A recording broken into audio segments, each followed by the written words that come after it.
Selamat pagi saudara sekalian, saya Gembala dan Jesuat, Gembala Jemaat GBI Agape Kupang, mengucapkan selamat pagi, salam sejahtera untuk semua anggota jemaat, para simpatisan dan juga teman-teman Facebook yang mengikuti live streaming, maupun teman-teman Facebook semua yang mendengarkan khotbah ini. Tetap stay home dan tetap take care dalam segala keadaan, tetap jaga diri, waspada, tetap berdoa. Jangan takut dan khawatir, hidup dan mati di tangan Tuhan. Ya, tetapi tetap kita harus bertindak dengan penuh hikmat. Terutama di masa COVID-19, pandemi corona ini, kita harus tetap berwaspada. Nah, saya ingin menggunakan waktu kita pada pagi hari ini untuk merenungkan firman Tuhan. Dan saya ajak kita untuk melihat Alkitab kita di dalam Matius 24 ayat 24. Sebab Mesias-Mesias palsu dan nabi-nabi palsu akan muncul, dan mereka akan mengadakan tanda-tanda yang dahsyat dan mujizat-mujizat, sehingga sekiranya mungkin mereka menyesatkan orang pilihan juga. Ya, jadi demikianlah firman Tuhan yang terdapat dalam Matius 24 ayat 24. Nah, perkataan ini atau pernyataan ini dibuat langsung oleh Tuhan Yesus. Jadi Tuhan Yesus telah memberikan peringatan bagaimana dahsyat dan hebatnya dampak dari kesesatan yang akan terjadi, yang dibawa oleh Mesias palsu dan nabi-nabi palsu. Ya, dan sampai di sini menyesatkan orang-orang pilihan juga. Jadi ternyata orang pilihan masih bisa disesatkan. Ya, kalau ada yang mengatakan bahwa sekali selamat tetap selamat, dipilih untuk ditentukan sebelum dunia diciptakan, dipilih lalu diselamatkan. Tetapi di sini kontradiksi dengan apa yang Alkitab katakan. Alkitab katakan ternyata orang pilihan juga masih dapat disesatkan. Ya, oleh apa? Oleh tipu daya Mesias palsu dan nabi-nabi palsu. Nah, oleh sebab itu pada pagi hari ini saya akan menyampaikan tema renungan kita dengan tema Mesias palsu dan nabi palsu. Ya. Jadi kalau kita membaca di dalam Matius 24 ayat 24 ini dikatakan sebab Mesias-Mesias palsu dan nabi-nabi palsu akan muncul. Ya, kata akan di sini berarti sesuatu yang peristiwa yang belum terjadi tetapi akan terjadi. Nah, jadi pada waktu Tuhan Yesus menyampaikan pernyataan ini, ya, dia telah menyampaikan sebuah nubuat bahwa akan muncul, ya, Mesias palsu dan nabi palsu. Nah, kapan waktunya? Ya, waktunya kalau kita melihat di dalam Injil Lukas pasal 21, ya, kita perhatikan Alkitab kita dalam Injil Lukas pasal 21. Kita bisa membuka Alkitab kita dalam Injil Lukas pasal 21 ayat 7 dan 8. Dan murid-murid bertanya kepada Yesus, katanya, "Guru, bila manakah itu akan terjadi dan apakah tanda kalau itu terjadi?" Jawabnya, "Waspadalah supaya kamu jangan disesatkan, sebab banyak orang akan datang dengan memakai namaku dan berkata, akulah dia.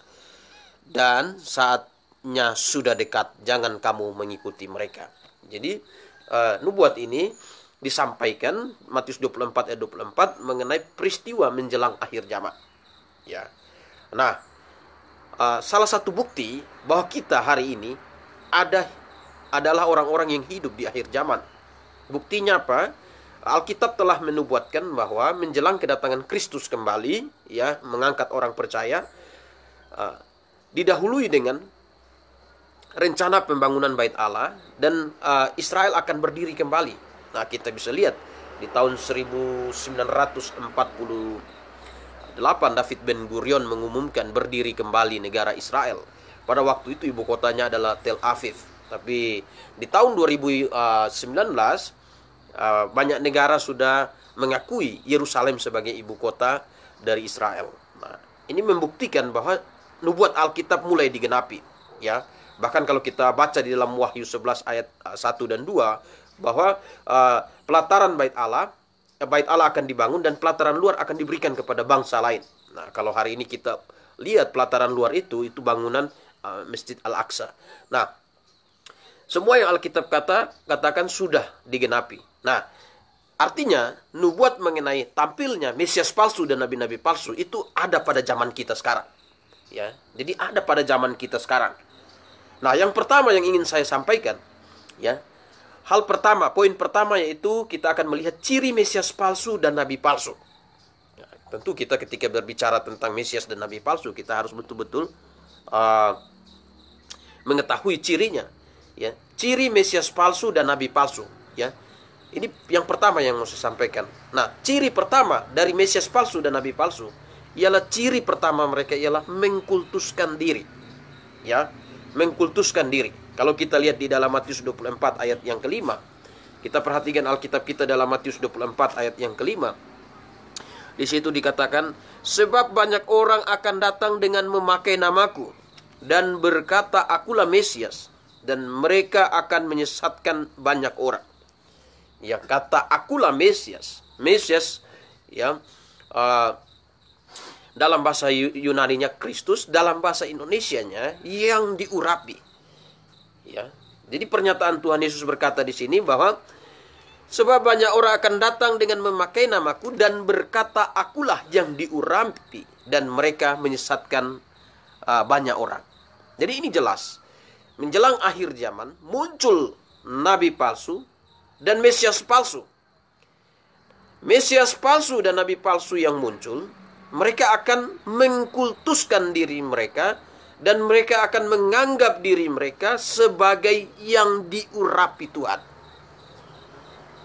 Ya, kalau kita melihat hari ini, banyak juga orang-orang yang berstatus pendeta, yang berstatus penginjil, mengangkat diri mereka sebagai hamba yang diurapi.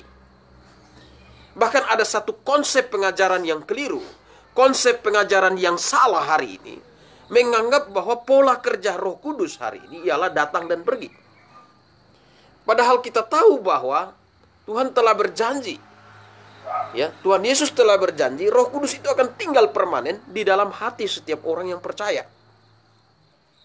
Ya, itu bisa dilihat di dalam Yohanes pasal 7 ayat 37 sampai 39. Yohanes pasal 7 ayat 37 sampai 39 itu sangat jelas bahwa Alkitab mengatakan bahwa Roh Kudus, ya, akan tinggal permanen dalam hati setiap orang yang percaya, bukan datang dan pergi. Itu satu. Ya, yang kedua, konsep yang salah berpikir bahwa hanya orang tertentu yang diurapi Tuhan.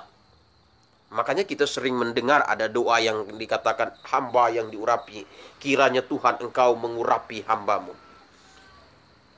Nah, orang yang berkata demikian, ajaran yang mengajarkan demikian, tidak dapat melihat secara jelas pola kerja Roh Kudus di masa perjanjian lama dan di masa perjanjian baru.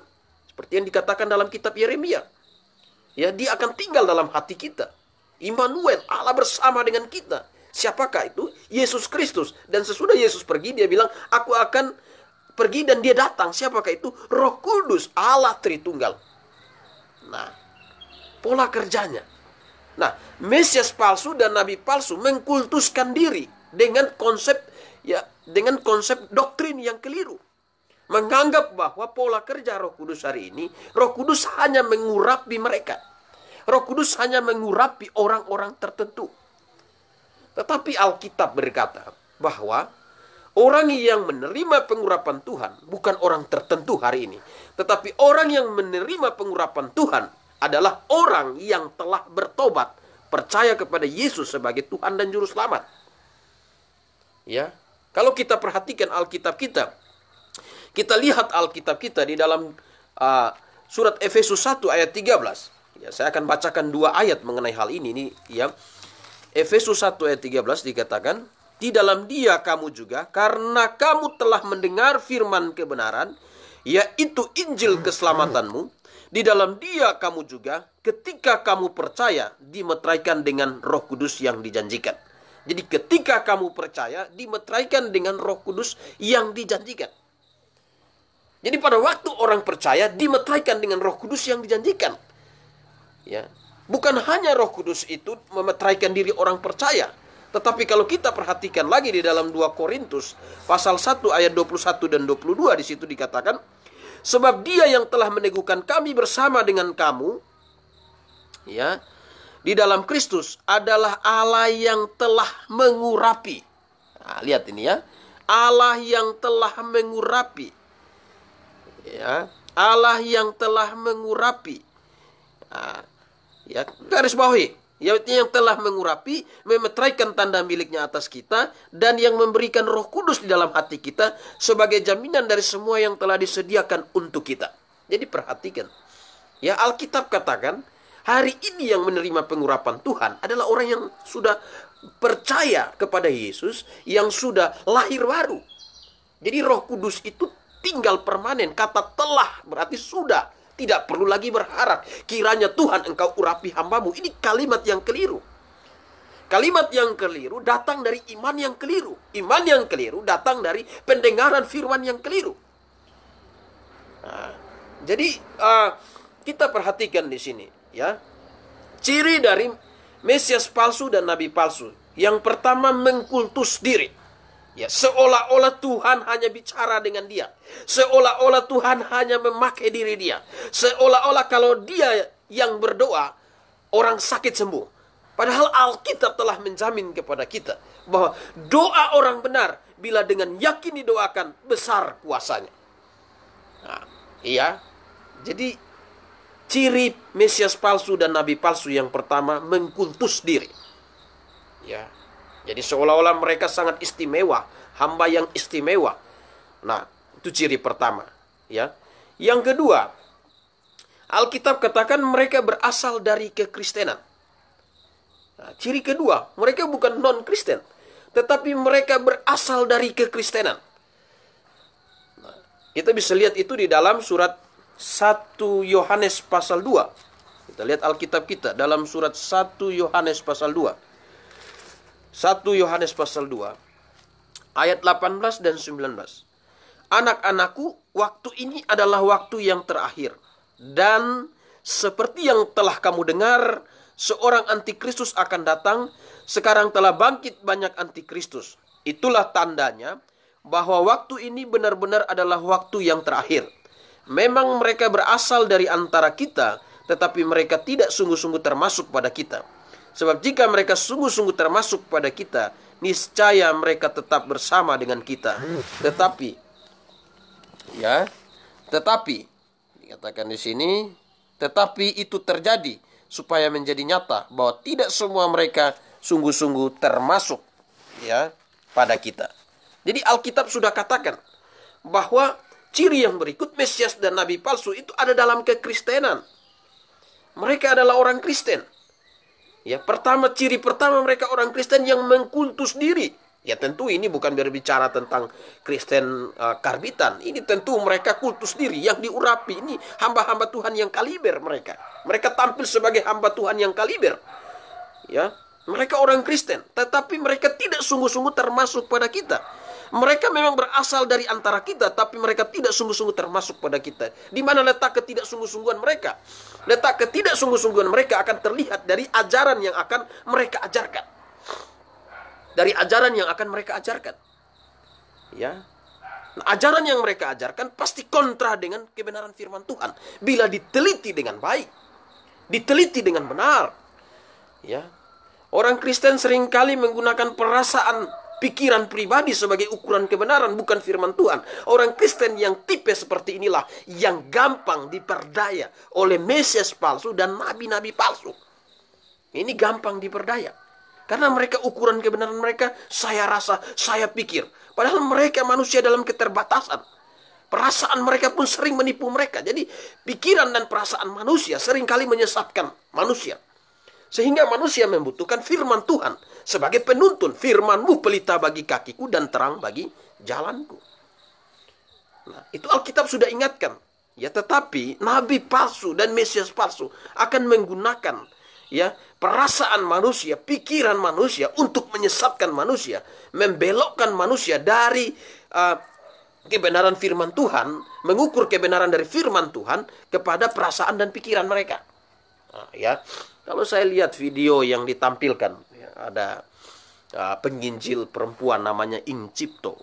Itu, ya, secara jelas kita bisa lihat itu, secara pasti kita bisa lihat. Itu bukan, ya, bukan suara Tuhan yang dia bicarakan. Itu dongeng, itu mitos. Ya, hanya banyak orang amin, amin. Saya dengar video itu. Wah, ternyata orang-orang yang mendengar itu Mereka hanya mengikuti perasaan mereka, pikiran mereka. Dan pikiran dan perasaan manusia seringkali menyesatkan manusia, bukan firman Allah. Ya. Ciri yang berikut, ya. Yang pertama tadi ciri nabi palsu, mengkultus diri. Yang kedua berasal dari kekristenan. Yang ketiga cirinya, ajarannya penuh dengan dongeng. Ya. Dalam surat 2 Petrus pasal 1. Coba kita buka Alkitab kita. Dalam surat 2 Petrus pasal 1. Nah, kita perhatikan Alkitab kita. Dalam surat 2 Petrus pasal 1.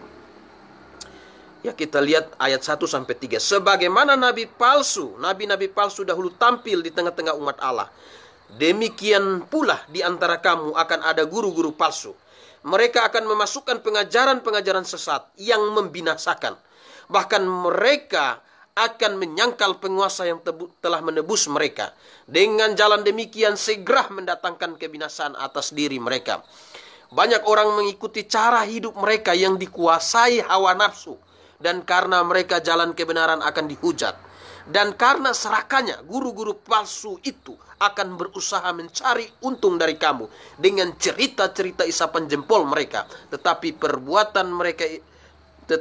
untuk perbuatan mereka itu hukuman telah lama tersedia dan kebinasaan tidak akan tertunda.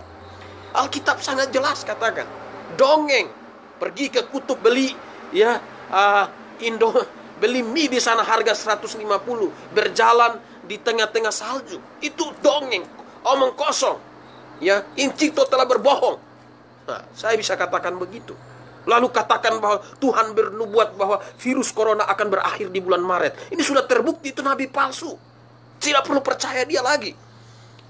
Ya, lalu menghardik corona, Insinyur Niko. Ya, menghardik corona akan berakhir di Paskah. Nah, buktinya sekarang di mana? Ya, menghardik. Ini semua tampilnya nabi-nabi palsu, cerita, dongeng, mitos yang mereka lakukan. Tetapi orang percaya, kita perhatikan, saya lihat videonya, amin, amin. Membuktikan bahwa banyak orang Kristen hari ini beriman bukan berdasarkan firman Tuhan. Iman yang mereka miliki, mereka terbangun bukan berdasarkan firman Tuhan, tetapi berdasarkan pikiran dan perasaan mereka. Pikiran dan perasaan orang lain yang mengkultuskan diri. Ini bahaya. Ini bahaya. Ya. Jadi kita perhatikan di sini.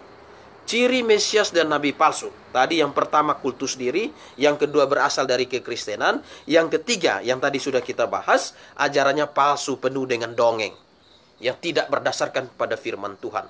Katakan bahwa bahasa lidah bisa meningkatkan imun tubuh, ya, bisa mengcounter virus pandemi corona. Padahal ternyata kita lihat, ya, kita bisa lihat beberapa, ya, saya baca hampir 20-an lebih hamba Tuhan yang sudah meninggal dan terindikasi mereka kena virus corona. Nah, mau katakan apa terhadap orang-orang demikian? Ya, satu sekolah teologi diangkut, mahasiswa Petamburan diangkut. Tentu itu markasnya orang berbahasa lidah di situ. Ya, markas, ya, banyak orang yang kita tahu dari situ. Tetapi buktinya apa? Itu hal-hal subjektif. Hal-hal subjektif yang tidak bisa dijadikan patokan. Ya, nabi palsu. Alkitab katakan karunia bahasa lidah bukan untuk menangkal virus corona. Karunia bahasa lidah adalah karunia pewahyuan yang Tuhan berikan pada waktu kanon belum selesai ditulis. Atau pada waktu kanon belum tertutup, masih terbuka. Sehingga ketika umat Allah berkumpul, ada orang yang tidak beriman, diyakinkan dengan karunia bahasa lidah. Itu pun Paulus katakan, harus ada yang dapat menafsir. Nah, ini perhatikan. Ya, jadi bernubuat atas rekaan. Mereka bukan bernubuat sesuai dengan apa yang Tuhan sampaikan, tetapi mereka bernubuat atas rekaan mereka sendiri. Itu pekerjaan Mesias palsu dan nabi palsu. Di dalam Yeremia 14 ayat 14, coba kita buka Alkitab kita. Yeremia 14 ayat yang ke-14. Yeremia 14 ayat yang ke-14. Kita lihat Alkitab kita. Yeremia 14 ayat. Jawab Tuhan kepadaku, para nabi itu bernubuat palsu demi namaku. Aku tidak mengutus mereka, tidak memerintahkan mereka, dan tidak berfirman kepada mereka. Mereka menubuatkan kepadamu penglihatan bohong, ramalan kosong, dan tipu reka hatinya sendiri. Ini jelas Alkitab katakan, ya, mengenai pernyataan penginjil Incipto yang mengatakan bahwa corona akan berakhir di bulan Maret. Itu rekaan. Tidak ya. Kalau Alkitab katakan mereka itu nubuat ya, penglihatan bohong. Itu ramalan kosong dan tipu reka hati sendiri. Nah, kemudian yang mengatakan bahwa corona akan berakhir di Paskah, itu pun sama. Ya, itu penglihatan bohong, ramalan kosong dan tipu reka hati sendiri. Tetapi yang menjadi persoalannya, masih banyak orang Kristen yang mengikuti mereka. Ya, jadi Alkitab sudah katakan, ya, nabi palsu. Ciri yang pertama, mengkultus diri. Ciri yang kedua, mereka orang Kristen, berasal dari kekristenan, tapi tidak sungguh-sungguh. Ya, karena apa? Yang ketiga, ajarannya dongeng semua. Yang keempat, nubuat mereka itu rekaan diri sendiri. Ya, dan yang kelima kita lihat di sini bahwa nubuat mereka tidak semuanya digenapi. Gagal. Itu nabi palsu, ya. Dalam kitab Ulangan 18, kita buka Alkitab kita dalam Ulangan pasal yang ke-18.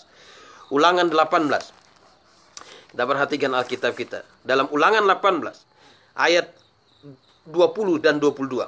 Tetapi seorang nabi yang terlalu berani mengucapkan demi namaku perkataan yang tidak kuperintahkan untuk dikatakan olehnya, atau yang berkata demi nama Allah lain, nabi itu harus mati. Jika sekiranya kamu berkata dalam hatimu, bagaimanakah kami mengetahui perkataan yang tidak difirmankan Tuhan?